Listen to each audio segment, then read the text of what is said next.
बिस्मिल्लाहिर्रहमानिर्रहीम। अस्सलाम वालेकुम। आज हम दाल दलिया बनाएंगे। ये एक पाव आधा पाव के करीब दाल थी, छिलकों वाली हरी मूंग की दाल, ये देखें। और ये 1 किलो दलिया है। दलिए को पहले ऐसे ही बग़ैर घी के भूना था। अब ये इन दोनों को मिक्स कर दिया है और फिर अब इनको धो के अच्छी तरह इसको उबालने के लिए रखेंगे। इसमें नमक, हल्दी, थोड़ा सा घी डाल के। अब ये दलिए को अच्छी तरह धो लिया है और ये पानी रख दिया था बॉईल करने के लिए। अब इसमें बाकी की चीज़ें डालते हैं।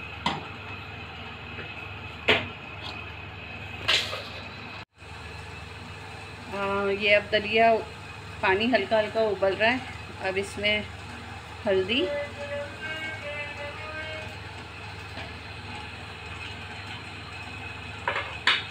एक टीस्पून के करीब डालिए हल्दी, और 1 टेबल स्पून के करीब ज़ीरा, नमक हस्बे पसंद,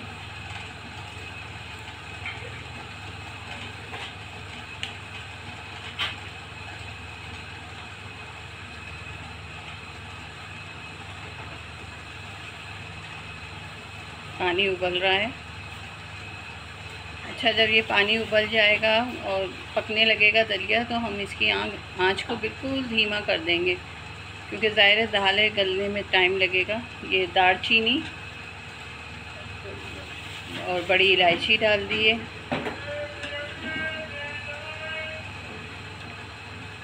और ये 2 से 3 टेबल स्पून घी। बस अब इसे पकने दें आहिस्ता आहिस्ता। ये उसमें उबाल आ रहा है, जैसे ही इसमें उबाल आ जाएगा ढक्कन लगा के बिल्कुल हल्की आंच पे रख देंगे। ये देखें दलिया पक रहा है। तकरीबन इसको 20 मिनट हो गए हैं पकते हुए। तो थोड़ा पानी कम हो गया था तो मज़ीद पानी डाला है और फिर 5 से 6 हरी मिर्चें साबुत डाल दी हैं। बस इसको हल्की आंच पे पकने दें। बिल्कुल ढक्कन नहीं लगाइएगा वरना उबल के बाहर आ जाएगा, इसलिए इसको इसी तरह पकते रहने देना। आधा ढक्कन हम लगाएंगे। ध्यान से पकाएं और ख़याल से पकाइएगा। आजकल मक्खियाँ भी बहुत आई हुई हैं शहर में, लग रहा है बहुत शहर पसंद आ गया। खैर, अभी ये पकता है तो फिर आपको दिखाते हैं। ये दलिया तकरीबन तैयार हो चुका है। ये देखें, ये करीब से देखें, ये गल गए हैं, इसकी दाल भी गल गई है। अब इसको इससे हम थोड़ा घोट लेंगे अच्छी तरह से ना, ताकि जो थोड़ा बहुत रह गया है वो भी हो जाए। और फिर अब ये करेंगे कि जो भगार बनाया था, हमारा घी बच गया था, तो हम उसमें एक छोटी सी प्याज डाल के ब्राउन करके वो भी इसमें भगार लगा देंगे, तो और मज़ेदार हो जाएगा ये दलिया। अब इसमें भगार डाल रहा है, थोड़ा घी ज़्यादा है, उसको हम बचा लेंगे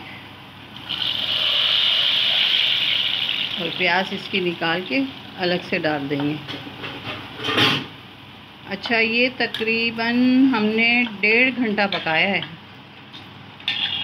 और बेहतरीन सा बन गया है। कोई ख़ास चीज़ें नहीं, कोई सामान ऐसा नहीं, सब घर के रखे हुए सामान से आपको इजी कुकिंग बता रहे हैं। बनाइएगा कभी दलिया, इस तरह भी बना के देखें, आपको बहुत मज़ा आएगा। और प्लीज़ चैनल को सब्सक्राइब और लाइक कर दीजिए, बहुत मेहरबानी होगी।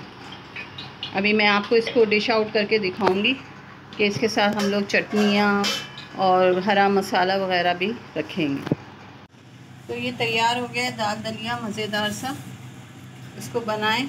ये चटनियाँ इसके साथ टमाटर हैं और दही वगैरह भी खा लें साथ डाल के, असली घी डाल के ऊपर से खाएं। अदरक है, पुदीना वगैरह, लेमन, जैसा दिल चाहे खाएं। ये किसी भी अच्छे हलीम से बहुत ज़्यादा मज़ेदार है। आप भूल जाएंगे हलीम को। एक बार मेरे कहने से इसको ज़रूर बनाएं, ये बहुत ही मज़े का बनता है। और अगर हमारी रेसिपी आपको अच्छी लग रही है तो प्लीज़ सब्सक्राइब करें, लाइक करें, शेयर करें और अपने दोस्तों को बताएं कि हम घर के बने हुए सामान से कितने इजी तरीके से आपको कुकिंग सिखा रहे हैं। अल्लाह हाफिज़।